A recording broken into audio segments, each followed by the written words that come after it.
Անցնող կիրակին, որ քվեարկության օրն էր, նաև մեծ Պակի Գալստյան կիրակին էր։ Ընտրական օրենսգիրքն ասում է, որ այդ օրը քվեարկություն ու ձայների հաշվարկ կընթանա։ Իսկ Սուրբ Գիրքն ասում է, որ բազում սուտ մարգարեներ կհայտնվեն եւ շատերին կմոլորեցնեն։ Բայց նա ով համբերի միջև վերջ կփրկվի։ Բարի տեսակ։ Փոխվել է ազգային ժողովի դերն ու նշանակությունը։ Տարիներ առաջվա ընտրությունների հետ չի կարելի համեմատել, այն ժամանակ լրիվ հույսով ու հավատքով էին կնում։ Այսինքն այդ հույսը, թե մենք ում հետ ենք կապում։ Գնալ հարթարության ճանապարհն Եվիկյան Սնհավիրեմից։ Դու չգիտես։ Ես իմ ընտրողների հետ հաշիվներս վաղուց փակել եմ կանխի։ Ձայնագրվում է կրակոցները։ Մենք ծառ ենք տնկում։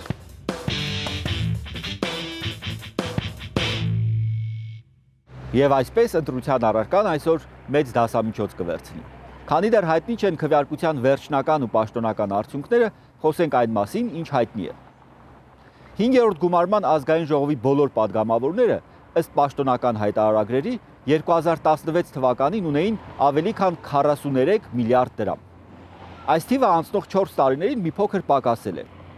Իսկ Գյումրիում անօթևանների թիվը գրեթե անփոփոխ է։ Քաղաքում դեռ 3080 տնակ կա։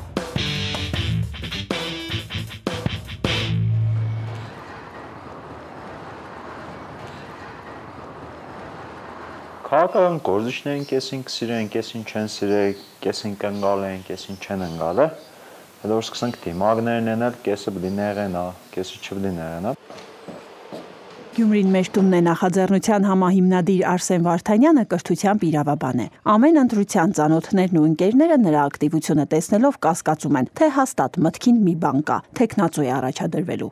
Ես ընտրովի պաշտոններ չեմ սիրել, նշանակովի խնդրեմ, ընտրենք մարզպետ։ Այս ընտրություններն էլ անցան Արսենի կողքով, նա չառաջադրվեց։ Չեմ ուզել դատապարտվեմ, չեմ ուզել երազս մեղքերի համար պատժվեմ։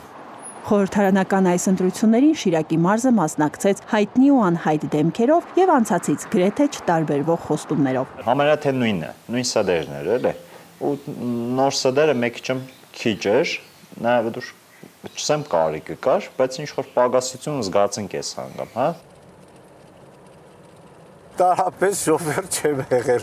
չեմ էլ սիրել, բայց ստիված աշխատում եմ։ Հենց իմ պասաժիրներս այդպես ասած, իրանք էլ շատերը զարմանում են, որ ես տաքսու վարորդ եմ տառել։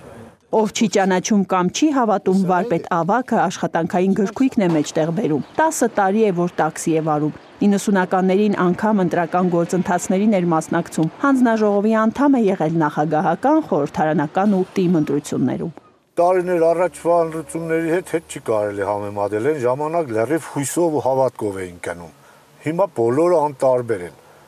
Վարպետ Ավագը ասում է, նախընտրական ու հետընտրական շրջանում քաղաքական ուժերը գրեթե միշտ անճանաչելի են դառնում։ Գաղափարները մինչև քվեարկության օրն են մեջ գցում, սեփական հարցերը դրանից հետո։ Աշխատատեղերը պիտի բացվի,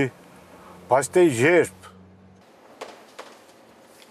Շեշտադրումը կոնկրետ դրված է տեխնազոների անձի վրա, այսինքն այդ տեխնազոն որքան ճանաչվածություն ունի համապատասխան մարզում եւ մարզի համապատասխան համայնքներում։ Շատ տեխնազոներ հենց իրենք էլ գիտեն, որ իրենք չեն անցնելու, իրենք ընդամենը դրել են համապատասխան քաղաքական ուժի համար ձայներ ապահովելու համար։ Ռեյտինգային համակարգը քարոզարշավի ընթացքում միջանձնային խնդիրներ առաջ բերեց։ Շիրակի մարզից 108 տարածքային տեխնացու առաջադրվեց։ Նրանցից սակայն մի քանիսը ակտիվ ընտրապայքար տարան։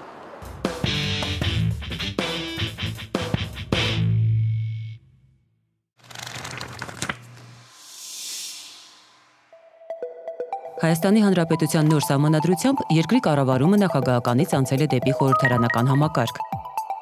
Փոխվել են օրենսդիր, գործադիր եւ դատական իշխանությունների գործառույթները։ Ազգային ժողով ընտրվում է 5 տարի ժամկետով, համամասնական ընտրակարգով։ Առնվազն 101 падգամավորից կազմված ազգային ժողովն է ընտրելու վարչապետին եւ նախագահին։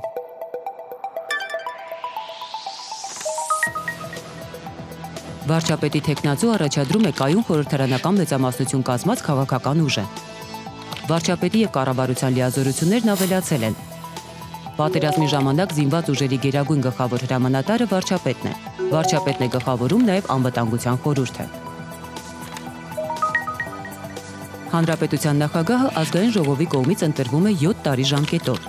Նույն անձը նախագահ կարող է ընտրվել միայն մեկ անգամ։ Նախագահը իր լիազորությունների ժամկետում չի կարող լինել որևէ կուսակցության անդամ։ Ազգային ժողովն է ընտրում գլխավոր դատախազին 6 տարի ժամկետով։ Նույն անձը չի կարող ավելի քան 2 անգամ անընդմեջ ընտրվել գլխավոր դատախազ։ Ազգային ժողովն է ընտրելու սահմանադրական դատարանի 9 անդամներին, 3-ը հանրապետության նախագահի, 3-ը կառավարության, 3-ը դատավորների ընդհանուր ժողովի առաջարկությամբ։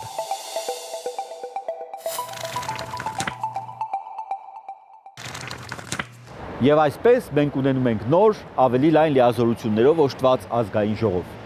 Ըստ Սահմանադրության ազգային ժողովի պատգամավորը ներկայացնում է ամբողջ ժողովրդին, կաշկանդված չէ հրամայական մանդատով եւ գործում է իր խղճին ու համոզմունքներին համաձայն։ Պատգամավորի եւ նրա խղճի զրույցը գտել ենք մեր պահոցից։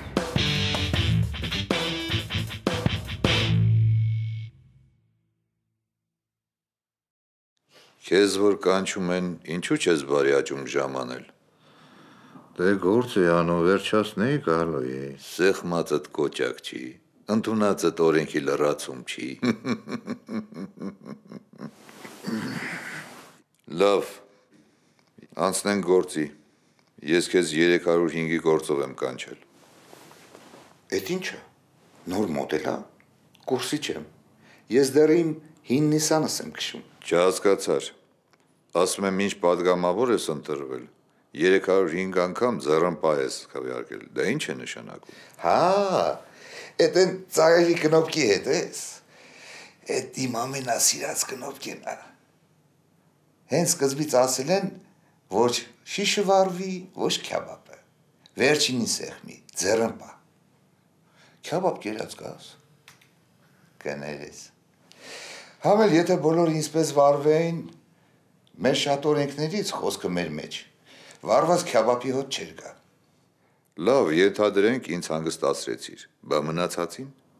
Լսիր, կարծում ես բոլորը քեզպես հաշվիչներն առել ընկել են իմ դեմերը, կողմերն ու ձեռնպահներն են հաշվում, ժողովուրդ ուրիշ հաշվելու բան չունի, պարտքերը, վարկերը, հարկերը, կոմունալ վճարները, գրավատան տոկոսները, բանկերի ապառիկները, բայց իմ առաջ պատասխանատու ես, չէ։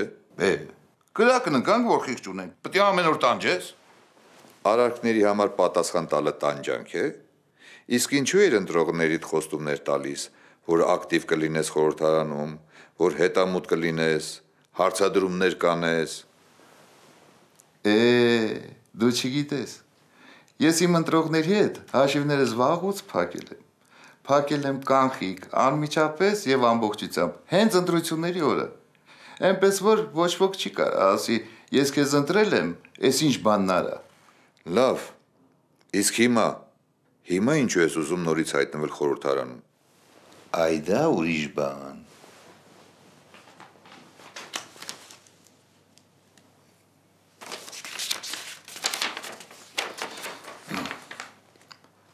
Փոխվել է ազգային ժողովի դերն ու նշանակությունը։ Ազգային ժողովը պետք է դառնա հասարակության տրամադրությունների հայլին, կապողողակ հանդիսանա ժողովրդի եւ իշխանությունների միջև, կարողանա օրենսդրորեն արձագանքել ժողովրդի հիմնախնդիրներին։ Լավ, ես քեզ հետ վաղը կխոսեմ։ Վաղը կառավարության հետ հարց ու պատասխան է։ Քնած եմ լինելու։ Կգաս կխոսենք։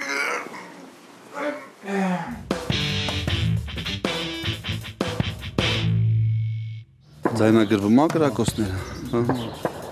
Մենք ծառ ենք տնկում։ Առաջինը բառներն են փոխում։ Այսինքն մենք այն ինչ որ ունենք արվեստում, նույն բան ունենք քաղաքականության մեջ։ Հորիզոնը հակառակորդ հորիզոնում հակառակորդի դիրքեր են։ Սովորել ենք արդեն կրակոցի տակ աշխատել ապրել։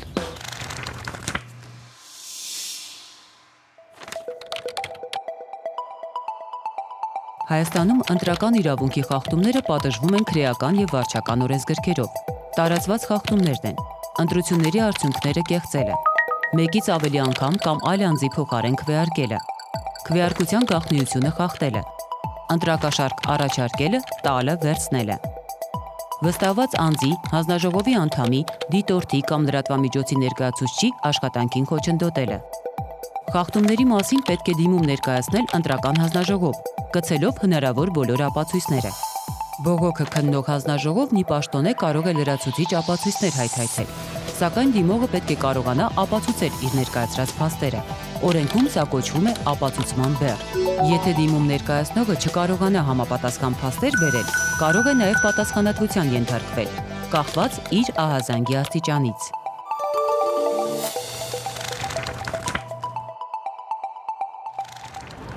Այս ընտրությունները դիտարկեց 6 միջազգային կազմակերպություն եւ ավելի քան 28000 տեղական դիտորդ։ Նրանց գլխավոր ասելիքը իհարկե դեռ առջևում է։ Քվեարկության վարակույրը փակվել է, բայց բոլորս դեռ սպասում ենք ընտրությունների երկրորդ գործողությանը։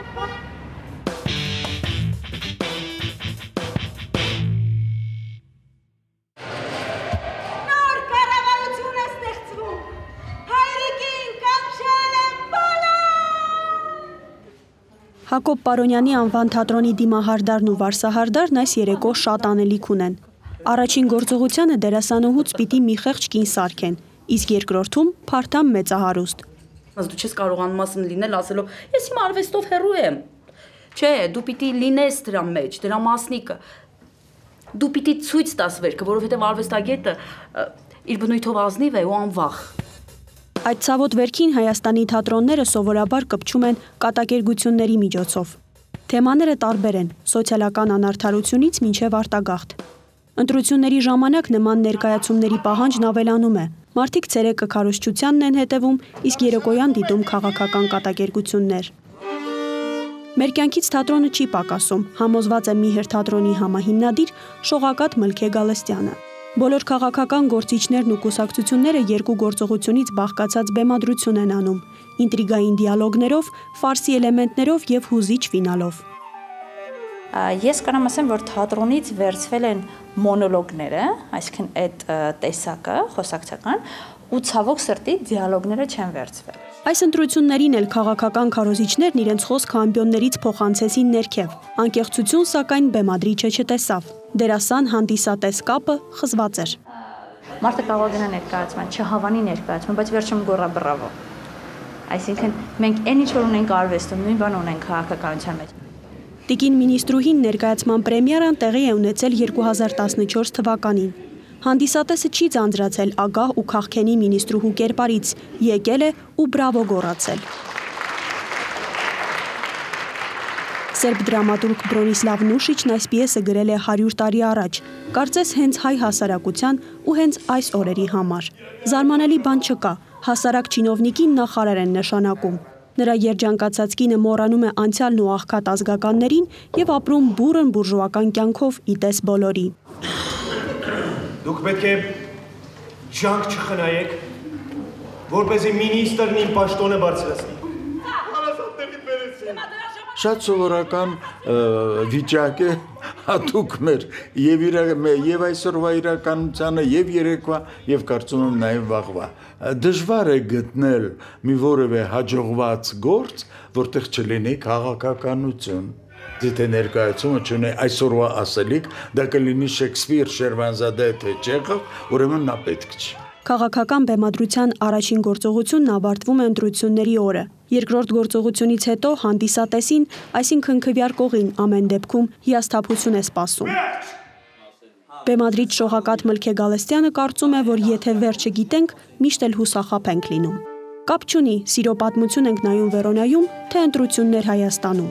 Մենք բոլորս գիտենք Ռոմեո Ջուլիետը ոնց է ավարտվելու, բայց մենք ամեն անգամ հույս ենք ունենում, որ կարող է հասցնի լրաբերը բերի լուրը։ Այսինքն այդ հույսը, թե մենք ում հետ ենք կապում ու այդ մարդը ոնց է փշրում այդ հույսը, այդտեղ է ամենա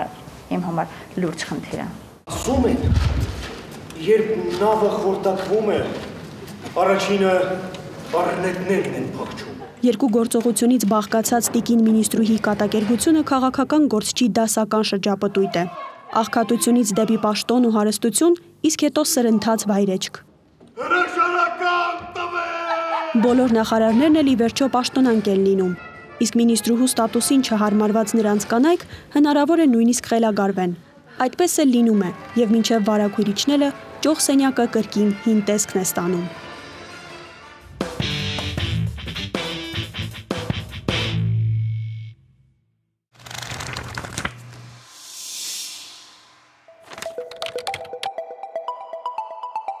Նոր ազգային ժողովը կձևավորվի համամասնական ընտրակարգով։ Բոլոր քաղաքական ուժերի համար կտպագրվեն առանձին քվեաթերթիկներ, նույն գույնի եւ չափի։ Առանձնացնելով նախընտրած քվեաթերթիկը եւ դեն նետելով մնացածը, ընտրողը որոշում կկայացնի մեկ քաղաքական ուժի օգտին համապետական ցուցակով։ Քվեաթերթիկի մյուս տարածքային ցուցակով ընտրողը կարող է քվեարկել նույն քաղաքական ուժի մեկ տեխնացուի օգտին, բարձրացնելով նրա վարկանիշը ցուցակում։ Վարկանիշային քվեարկությամբ նույն ուժի մի քանի տեխնացուներ կմրցակցեն մեկ ընտրատարածքում։ Եթե նախկինում ընտրությունների համար ձևավորված էր 41 ընտրատարածք, ապա այժմ դրանք 13-ն են, 4-ը մայրաքաղաքում, 9-ը մարզերում։ Արդյունքներն ամփոփելուց հետո մանդատների կեսը կտրվի համապետական տեխնացուներին, ըստ ցուցակի հերթականության, մյուս կեսը վարկանիշային քվեարկության առաջատարներին։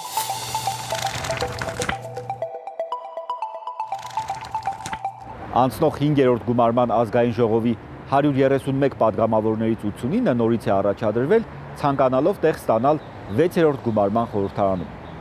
Նրանցից շատերը իրենց քաղաքական ուժերի հետ մեկտեղ քարոզարշավը սկսեցին Տավուշի մարզից,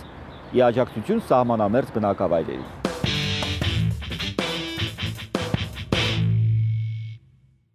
Ստեղ որ տվել ես ճողը ճիշտ եկել, ծնգից։ Կարերը հրացակերը, Մաշորան մելի։ արկաթն դրել միջին, հանել են, տղրել լոխվերք մաշուրք։ Հա։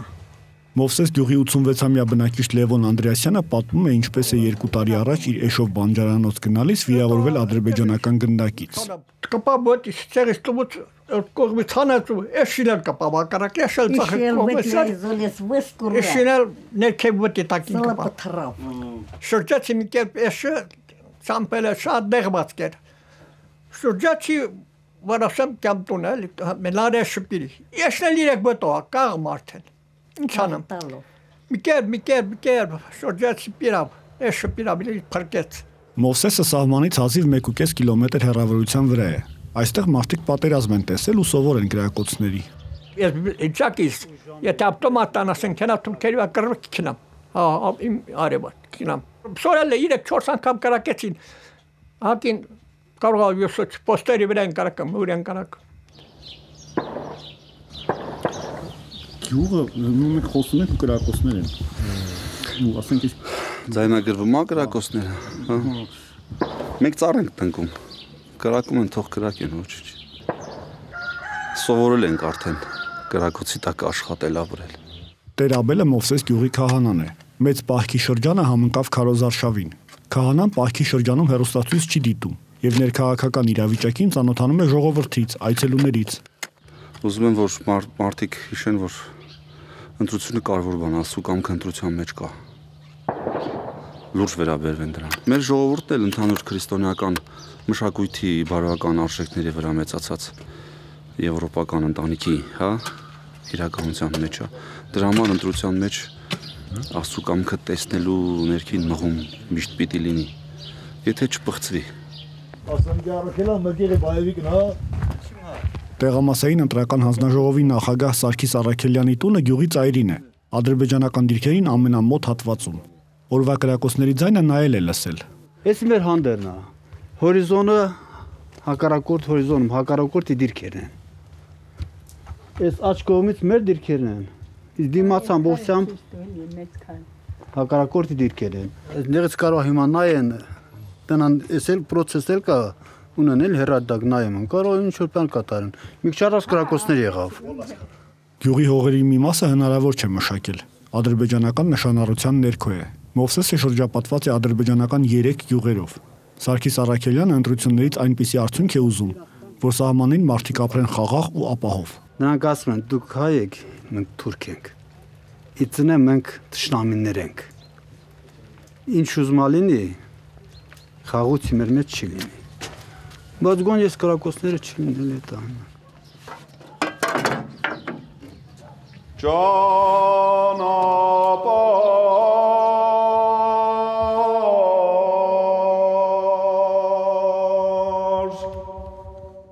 Մահքի ընթացքում կատարվող արևագալի ժամերգությունը տերաբելի կատարմամբ հատուկ նշանակություն է ստանում հատկապես ընտրական շրջանում։ Տեր ուղյաս գնացս մեր ճանապարհս խաղաղության, Տեր ուղյա եւ առաջնորդյա հոգվոց մերոց եւ ամենայն հավատացելոց գնալ հարթարության ճանապարհն եւ իքյանցն հավիտեմից։ Մովսեսում 2150 մարդ է բնակվում, որոնցից 1760-ն ընտրելու իրավունք ունեն։ Գյուղում շատ են միջինից բարձր տարիքի մարդիկ, քիչ են երիտասարդներն ու երեխաները։ Մովսեսցիները հույս ունեն, որ Մոսկվայաբնակ համագյուղացիների ներդրումներով կառուցվելիք ձեռնոցի արտադրամասը կօգնի երիտասարդ ընտանիքներին գյուղում պահել։ Ընտրություններից նրանց հիմնական սպասելիքը սահմանամերձ գյուղերում ներդրումներն են։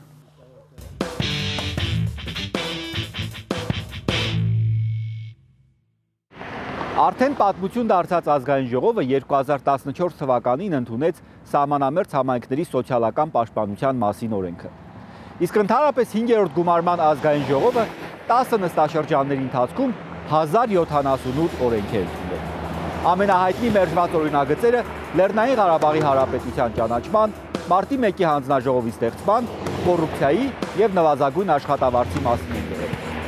Մեր արդեն կատարած ընտրությունից է կախված, թե այս հարցերից որոնք նորից կհայտնվեն նոր խորհրդարանում։ Մնացեք բարյավ։